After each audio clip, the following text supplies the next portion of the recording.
নমস্কার বন্ধুরা, আমি পঙ্কজ আর আপনারা দেখছেন ফুলবাগান।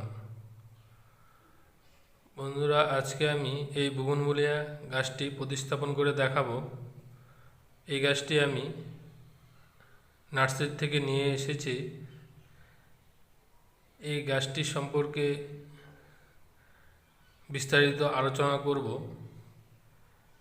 এর যে সয়েল মিক্সটা কিভাবে হয়, কোনটা কত পার্সেন্ট নিব, এই বিষয়ে আলোচনা করব। দেরি না করে আলোচনা করা যাক।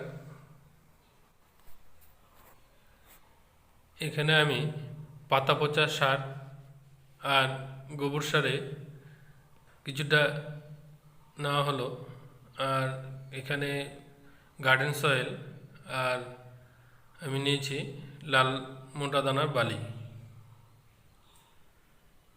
এই পাতা পচা সার কারো যদি না থাকে, এখানে ভার্মি বা গোবর সার দিয়েও দেওয়া যাবে, কিন্তু পাতা পচা সার পাওয়া গেলে পাতা পচা সার দেওয়াটাই ভালো। এই পাতা পচা সার অনেক দিন পর্যন্ত ভালো থাকে। আর এখানে আমি বোন ডাস্ট নিয়েছি, আর নিয়েছি নিমখোল। এই যে এটা হচ্ছে নিমখোল, আর নিয়েছি সিঙ্গেল সুপার ফসফেট,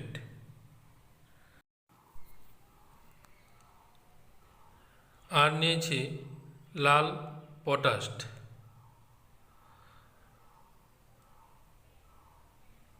বন্ধুরা, ভিডিওটি স্কিপ না করে সম্পূর্ণ ভিডিওটি দেখবেন। আর এটা আমি কোনটা কত পার্সেন্ট নিয়েছি এই ভিডিওর মধ্যে আমি বলে দিব।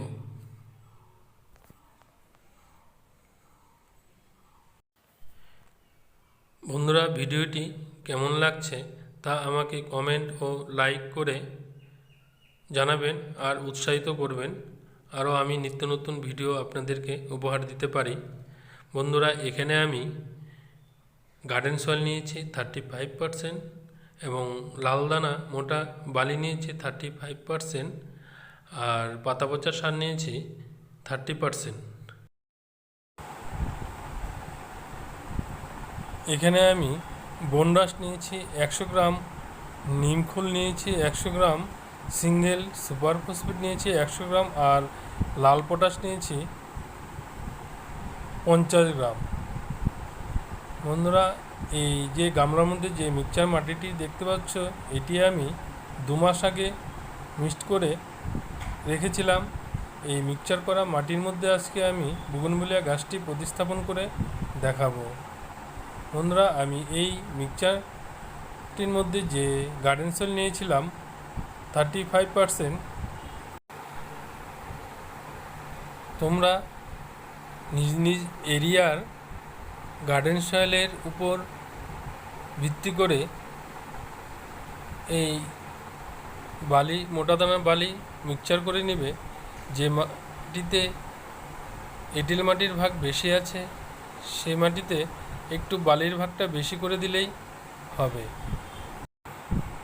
আমার এই গামলার মধ্যে যে মিক্সচার করা মাটিটি দেখতে পাচ্ছ, এই মাটিটি আমি 2 মাস আগে মিক্সচার করে রেখেছিলাম।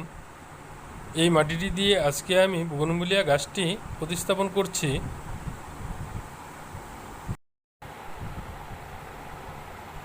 এই মাটিটি দেওয়ার পরে ভালো করে চেপে দিতে হবে। আমি এই বুগনভুলিয়া গাছটির জন্য যে মিক্সচার মাটিটি তৈরি করেছি, এটি বর্ষাকালেও তাতে আমার কোনো রকম অসুবিধা হবে না। আর বন্ধুরা, ভিডিওটি কেমন লাগলো কমেন্ট করে অবশ্যই জানাবে। আর এর মধ্যে আমি এখন জল দিয়ে দিব। নিচের ফুটো দিয়ে যতক্ষণ জল না বেরোচ্ছে ততক্ষণ আমি এর মধ্যে জল দিব। আর বন্ধুরা দেখুন, এই জল দেওয়ার পর কত তাড়াতাড়ি এই টবে থেকে জলটি বেরিয়ে যাচ্ছে। আমি এই জল দেওয়ার পরে গাছটিকে 2 দিন ছায়ায় রেখে দিব। এরপরে ফুল সানলাইটে আমি গাছটিকে রেখে দিব। আর বোগনভেলিয়া গাছে ফুল সানলাইট দিলে সবথেকে বেশি ভালো